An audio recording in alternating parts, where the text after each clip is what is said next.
नमस्कार जोहार, मैं गुलशन और आप देख रहे हैं सीजी नेटवर्क। इस वक्त मैं रायपुर के आमापारा चौक में खड़ा हूं, शहीद चूड़ामणि नायक वार्ड में। और आप मेरे ठीक पीछे तस्वीर में देख पा रहे होंगे अटल बिहारी जी की प्रतिमा है। लेकिन ठीक दूसरी ओर ये पीछे और तस्वीर में आप देख सकते हैं पूरा कूड़ा कचरा गंदगी फैली हुई है। अब यह कूड़ा कचरा कौन डालता है, ये इसके जिम्मेदार कौन है? आप बोलेंगे कि नगर निगम, लेकिन नगर निगम तो आपके घरों में आती है कचरा गाड़ी लेकर।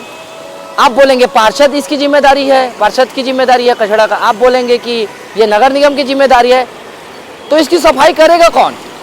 इतनी अच्छी प्रतिमा लगी हुई है अटल बिहारी जी की और ठीक बाजू में कचरा डाला हुआ है, कूड़ा कचरा डाला हुआ है, गंदगी फैला हुआ है। इसके जिम्मेदार कौन है? नागरिक है जो कचरा डालने वाले हैं, पार्षद है या फिर नगर निगम है? आप क्या कहेंगे नीचे कमेंट सेक्शन में इस खबर को लेकर। बने रहे सीजी नेटवर्क के साथ। जय जोहार, जय हिंद।